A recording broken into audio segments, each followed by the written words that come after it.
प्रेम के नाम पर मजहबी षड्यंत्र किया जा रहा है।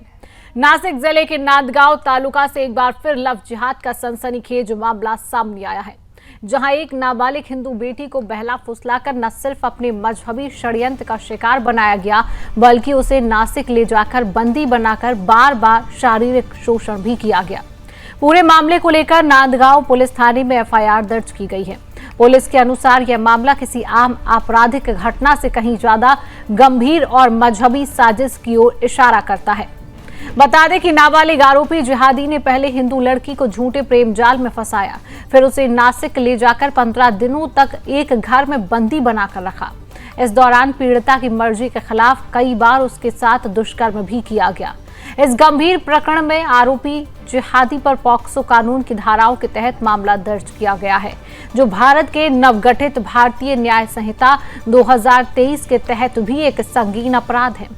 पुलिस निरीक्षक प्रीतम चौधरी के मार्गदर्शन में उप निरीक्षक संतोष बहाकर ने गुप्त सूचना के आधार पर त्वरित कार्रवाई करते हुए आरोपी जिहादी को नासिक स्थित उसके ठिकाने से गिरफ्तार कर लिया है।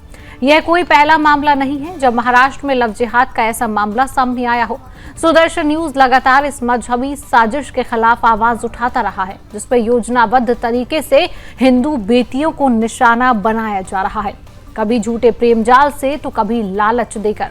अब सवाल यह है कि क्या ऐसे मामलों पर तथाकथित सेक्युलर वर्ग चुप्पी तोड़ेगा? क्या महिला अधिकारों की बात करने वाले संगठन इस नाबालिग बच्ची के पक्ष में खड़े होंगे? और क्या सरकार लव जिहाद को रोकने के लिए कोई ठोस कानूनी कदम उठाएगी? वहीं सुदर्शन न्यूज यह मांग करता है कि आरोपी को बालिग समझकर सख्त से सख्त सजा दी जाए, पीड़िता और उसके परिवार को सुरक्षा और न्याय दिया जाए। साथ ही ऐसे मामलों की तेज सुनवाई के लिए विशेष अदालत की स्थापना की जाए। ये सिर्फ एक बच्ची का मामला नहीं है, ये हिंदू समाज की बेटियों की अस्मिता और सुरक्षा से जुड़ा हुआ प्रश्न है। सुदर्शन न्यूज हर बार की तरह इस बार भी लव जिहाद के खिलाफ खड़ा है, निर्भीक, निष्पक्ष और राष्ट्रवादी दृष्टिकोण के साथ।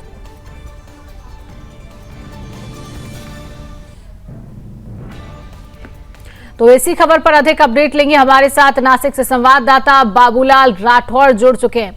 बाबूलाल, कब तक हिंदू बच्चियों को निशाना बनाया जाएगा? जिहादी कब तक हिंदू बच्चियों को अपनी साजिश का शिकार बनाते रहेंगे और प्रशासन कब इन जिहादियों पर कड़े से कड़ा शिकंजा कसेगा और कब इन जिहादियों के लिए कोई कड़ा कानून बनेगा? किस तरीके के मामले थमे देश में?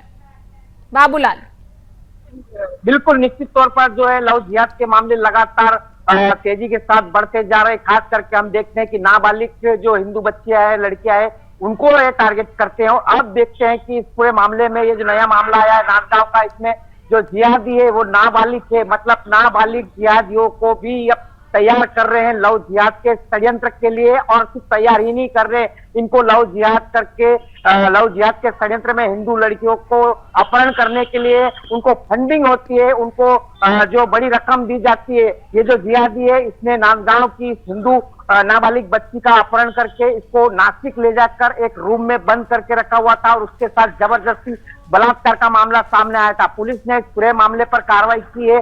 पॉस्को एक्ट के तहत मामला दर्ज कर जिहादी इस नाबालिग को गिरफ्तार कर लिया है। लेकिन बड़ा सवाल यही है कि आखिर इनके हौसले इतने बुलंद है और लगातार हिंदू बच्चियों को ये टारगेट कर रहे हैं और छोटी छोटी बच्ची जो है उनको टारगेट करते हैं, उनका धर्म परिवर्तन करते हैं, उनको लव जिहाद के षड्यंत्र में फंसाते। गोमांस खाने जैसी घटनाएं भी सामने आती है कि उनको गोमांस भी खिलाया जाता है, बुर्का पहनाया जाता है, नमाज पठन करने की भी उनको शिक्षा दी जाती है। तो इस तरह का यह षड्यंत्र लगातार महाराष्ट्र में बढ़ता जा रहा है। नाबालिग जो है जिहादियों को भी इस लव जिहाद के षड्यंत्र में अब उतारा जा रहा है। बिल्कुल बाबूलाल, सवाल ये उठता है कि नाबालिग जिहादी अब पूरी तरीके से तैयार हो रहे हैं कि किस तरीके से हिंदुओं को अपनी साजिश में फंसाया जाए। हालांकि पीड़िता की अभी हालत कैसी है, उसके परिवार को क्या प्रशासन की तरफ से सुरक्षा मुहैया कराई गई है और इस जिहादी पर प्रशासन क्या कार्रवाई कर रहा है, ये इसकी जानकारी। बाबूलाल, देखिए, पुलिस की तरफ से कठोर कार्रवाई की गई है, इस जिहादी को गिरफ्तार किया गया है और आगे की जांच जो है नांदगांव की पुलिस लगातार कर रही है। जहां तक सवाल है परिवार की सुरक्षा का, तो परिवार के सुरक्षा के पुख्ता इंतजाम किए हुए, क्योंकि ऐसे मामलों में अग्निकार जब ये कार्रवाई होती है तो जिहादियों के जो रिश्तेदार परिवार वाले होते हैं और उनके जो चेले चपाटे थे वो हिंदू पीड़ित परिवार को अक्सर धमकाते हुए, डराते हुए, जान से मारने की धमकियां देते नजर आते हैं। कहीं इस मामले में भी ऐसा ना हो, इसको भी पुलिस गंभीरता से ले रही है। लेकिन बड़ा सवाल यही है कि ये अब नाबालिग जो है जिहादियों को इसलिए उतार रहे हैं कि ताकि इनके ऊपर कोई कार्रवाई नहीं हो, इनको नाबालिग छोड़ के बख्श दिया जाए। तो इस तरह से षड्यंत्र में अब नाबालिग को फंडिंग करते हैं, बड़े रकम दी जाती है। और बाबूलाल, मुझे लगता है कि प्रशासन को यहाँ पर उनकी नाबालिगता नहीं देखनी चाहिए, क्योंकि अपराध करने में क्या वो नाबालिग नहीं है? इस तरीके के दुष्कर्म की घटनाओं को अपना जिहादीपन दिखा रही है, हिंदू बच्चियों को अपनी साजिश में फंसा रहे हैं, तब उनको नाबालिगपन नहीं दिख रहा है। ऐसे में प्रशासन को इन नाबालिगों को भी पकड़कर सख्त से सख्त सजा देनी चाहिए। और सुदर्शन न्यूज भी लगातार यही मांग कर रहा है सरकार से। जी, निश्चित तौर पर इस पूरे मामले पर इसको जिहादी को नाबालिग छोड़ के बख्शा नहीं गया है। इसके ऊपर वही कार्रवाई हुई है जो एक बलात्कारी के ऊपर होती है। पॉस्को एक्ट के तहत मामला दर्ज किया गया है और इस जिहादी को नासिक से गिरफ्तार किया गया है। कितने षड्यंत्र के तहत ये नांदगांव से, अगर ये नाबालिग है तो नांदगांव से कैसे नासिक जाता है और नासिक में 10-10 दिन तक इसकी व्यवस्था कौन करता है? बाइक पर ये लोग घूमते हैं, वाहनों में ये लोग घूमते हैं, इनको पैसा कहां से आता है? तो ये सब इनकी मदद की जाती है। अब हिंदू संगठनों से मांग की जा रही है कि जिहादी को जो फंडिंग करते, जो साजिश करता है, उनके ऊपर भी मामला दर्ज कर उनको भी गिरफ्तार किया जाए। बाबूलाल, क्या इस जिहादी से अभी पूछताछ की गई है कि पहला मामला है ऐसा कि इसने और पहले भी कई हिंदू बच्चियों को, बेटियों को शिकार बनाया है अपनी साजिश का? क्या पूछताछ में कुछ खुलासा अभी तक हो पाया है? देखिए, निश्चित तौर पर इस पूरे मामले को लेकर जिहादी आरोपी को पुलिस ने गिरफ्तार किया है। पुलिस उसकी पूछताछ कर रही है, लेकिन पुलिस ने की तरफ से अभी कोई भी जानकारी सामने नहीं आई। निश्चित तौर पर पुलिस के रिमांड पर यह जिहादी है और ऐसे में पुलिस से जो है तो पूरे सावधानी बरतते हुए इसकी कार्रवाई में लगे हुए। लेकिन निश्चित तौर पर पुलिस की तरफ से साफ बताया जाएगा कि ये जिहादी कि कब से इस तरह के षड्यंत्र कर रहा है और कितने हिंदू नाबालिग जो है बच्चियों को इसने निशाना बनाया है, कौन कौन इसको मदद कर रहा है, इन सब की छानबीन पुलिस कर रही है। बाबूलाल, उस बच्ची की तरफ से कोई प्रतिक्रिया अभी तक?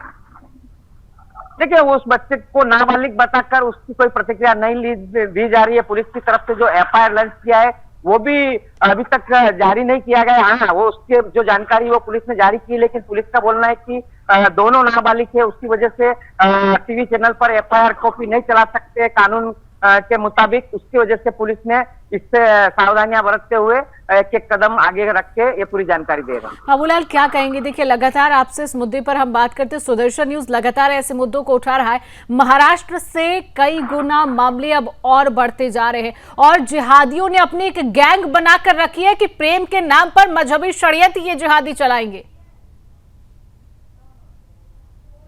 लगातार हर दिन इस तरह से महाराष्ट्र लव जिहाद के षड्यंत्र सामने आते हैं। जो गरीब होते हैं, गरीब वर्ग के लोग, उनकी बच्चियों को भी ये टारगेट करते हैं। टारगेट ही नहीं करते, उनका अपहरण करते, बलात्कार करते, धर्मान परिवर्तन करते और अवैध धंधे में, वेश्या व्यवसाय में भी इनको धकेला जाता है। यहाँ तक कि विदेशों में भेजकर इनको आतंकवादी संगठन में भी शामिल करने की जानकारियां सामने आई है। तो निश्चित तौर पर ये एक बड़ा षड्यंत्र है और इस षड्यंत्र का खुलासा तभी होगा जब इस तरह के जिहादियों को गिरफ्तार करके उनकी बारीकी से जांच की जाएगी। चलिए, बिल्कुल, अब ये देखना होगा कि गिरफ्तारी तो जिहादी की हो चुकी है, लेकिन प्रशासन अब इस पर कितनी सख्त से सख्त सजा देखती है और प्रशासन क्या कार्रवाई करती है, इसको देखना होगा। फिलहाल बाबूलाल, तमाम अपडेट साझा करने के लिए आपका बहुत बहुत धन्यवाद।